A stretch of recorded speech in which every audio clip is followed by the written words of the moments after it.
সুধী দর্শক মণ্ডলী, ইতিহাসের প্রাচীন শহর জেদ্দা মহানগরীতে রয়েছে হাজার বছরের পুরনো ঐতিহ্য ও স্মৃতি। 50 কিলোমিটার ব্যাপী বিস্তৃত জেদ্দা মহানগরীর প্রায় মাঝামাঝি বাওয়াদি নামক জায়গায় রয়েছে এই জেদ্দা ইন্টারন্যাশনাল মিউজিয়াম, যা আপনারা দেখতে পাচ্ছেন। এখানে রয়েছে হাজার বছর পূর্বের স্মৃতিচারণমূলক জিনিসপত্র, যেগুলো থেকে কিছু দৃশ্য আপনাদেরকে দেখাবো ইনশাআল্লাহ। এই জায়গাটাতে মূলত উমাইয়া খলিফাদের কোনো প্রশাসকের বাসভবন ছিল।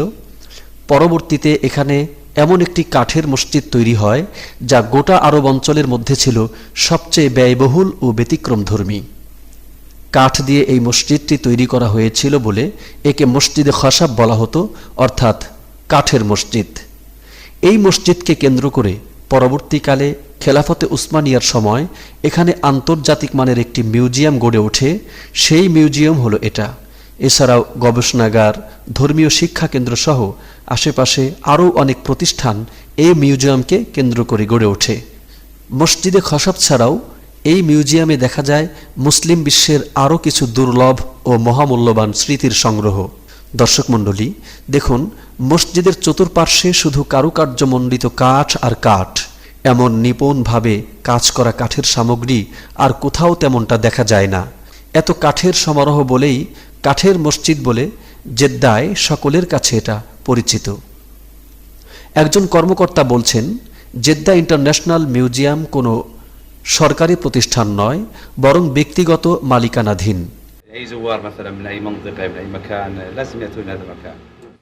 ব্যক্তি উদ্যোগে এত বড় একটি প্রতিষ্ঠান গড়ে তোলা নিঃসন্দেহে অনেক বড় মহৎ কাজ।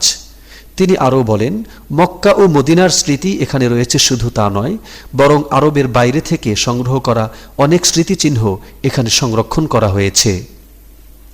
প্রিয় দর্শক মণ্ডলী, আমরা এখন দেখতে পাচ্ছি কাবা শরীফের একটি গিলাফ, যা 1894 খ্রিস্টাব্দে তৈরি করেছিলেন মিশরের আব্বাস হালিম পাশা নামের এক ব্যক্তি।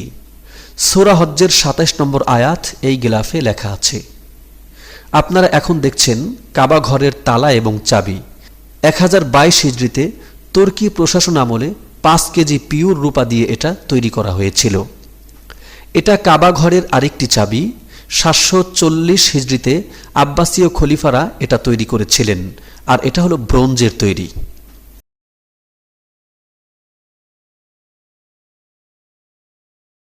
এটা হলো পবিত্র কাবা ঘরের দরজা।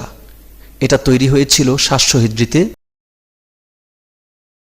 দরজার পাশেই রয়েছে দরজার কারুকার্য খচিত পর্দা। এটা আরেকটি পর্দা আপনারা দেখতে পাচ্ছেন, যা অটোমান সাম্রাজ্যের সময় বানানো হয়েছিল। এখন যেটা দেখছেন সেটা হলো রাসূল পাক সাল্লাল্লাহু আলাইহি ওয়াসাল্লামের রওজায়ে আতহারের গিলাফ। যে লেখা কোরআনটি দেখা যাচ্ছে তা 7ম হিজরিতে সাহাবায়ে কেরামের হাতের লেখা কোরআনের একটি পাতা।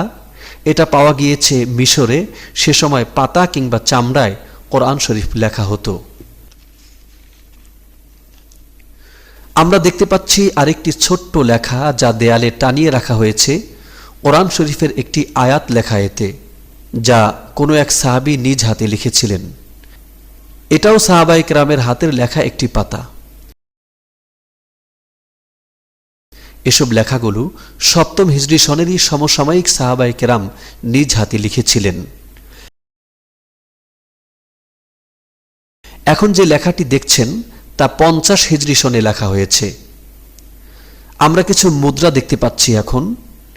এগুলোর কোনোটা 5ম, কোনোটা 6ষ্ঠ, 7ম, 8ম ও 9ম হিজরিতে ব্যবহার হতো। এসব মুদ্রাগুলো হেজাজ অঞ্চলে প্রচলিত ছিল। কোনোটাতে লা ইলাহা ইল্লাল্লাহু মুহাম্মাদুর রাসূলুল্লাহ লেখা ছিল। দর্শক মণ্ডলী, এগুলো হলো বিভিন্ন ধরনের অস্ত্র সামগ্রী।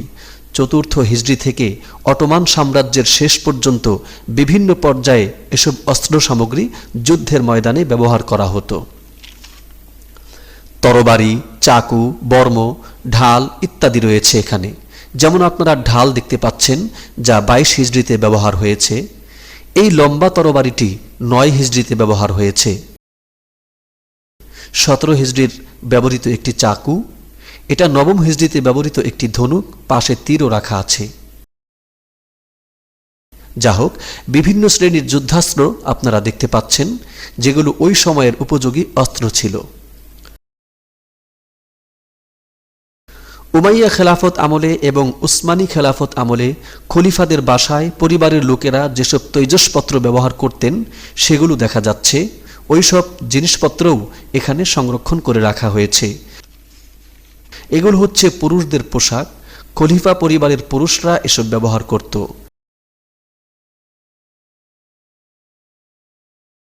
এগুলো মহিলাদের পোশাক। সাজসজ্জা ও গলার মালাও দেখা যাচ্ছে। মহিলারা নিজেদেরকে এভাবে আপাদমস্তক ঢেকে রাখতেন। দর্শক মণ্ডলী, এখন যা দেখতে পাচ্ছেন তা হলো ওইসব চেয়ার যা খলিফা বা বাদশাদের মহলে বিয়ে শাদিতে ব্যবহার হতো।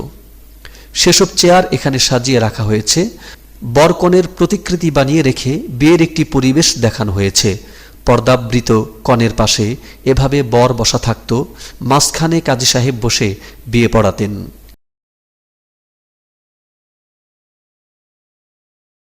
এটি একটি সিন্দুক, যাতে মুদ্রা ও গহনাপত্র রাখা হতো। খেলাফতে উসমানিয়ার আমলের দুটি স্যান্ডেল আপনারা দেখছেন। 1000 বছর আগের কোনো সম্রাটের পায়ে এগুলো শোভা পেত।